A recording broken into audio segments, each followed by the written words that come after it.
What are the main aims and purposes of an impact and knowledge exchange strategy?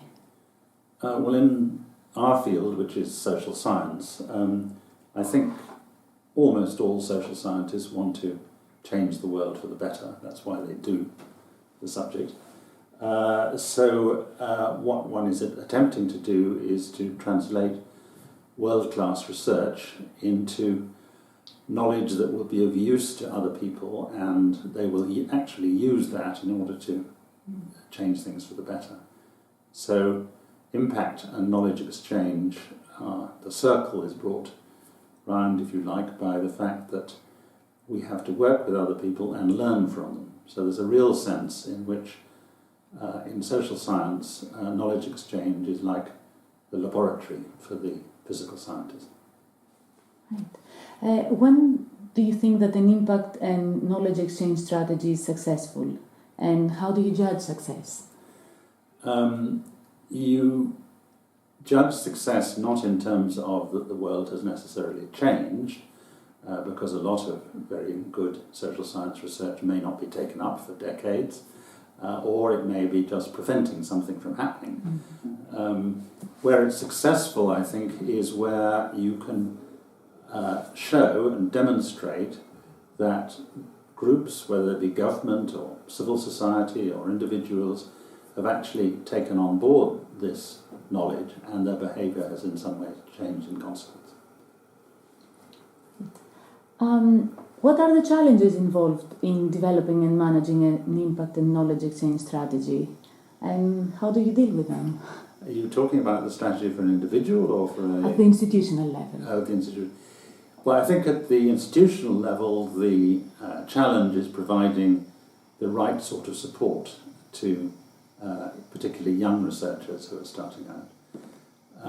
A common misconception is the belief that research has to be designed to be impactful.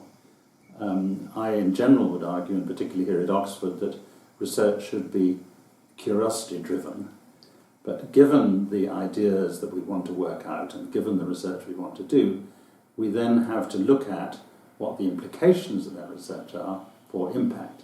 And we need to do that not only for its own sake, but also because funding and increasingly promotion and careers is going to depend on that. Has your approach to developing an impact strategy changed after the relatively recent focus on knowledge exchange? Yes, I think it has.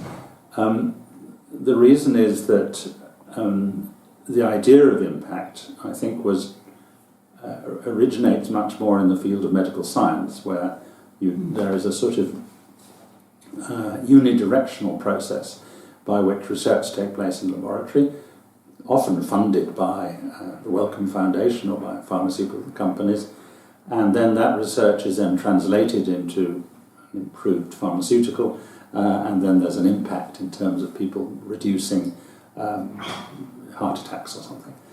So there's a fairly simple, or apparently fairly simple process.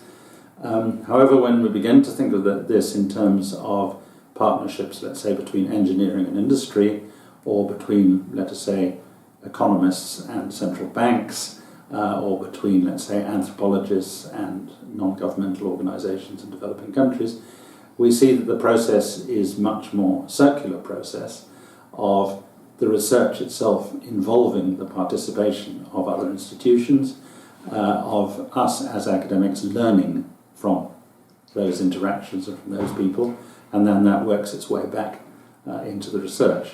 So to give you just one example from our own department here, which is the Refugee Studies Centre, they work very closely with refugee organisations, both civil society organisations and United Nations organisations, and with refugees themselves.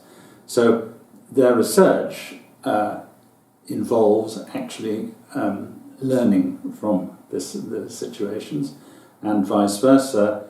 They measure their impact in terms of a very well-defined group of beneficiaries. So that there's much more of an opportunity for, if you like, refugees or their organisations to feed back into the research than there would be for, let us say, overweight middle-aged men to feed back their ideas about heart disease back into medical research. So there's a much greater partnership, in effect, between social scientists and their research subjects than there possibly is in other areas of research. Thank you.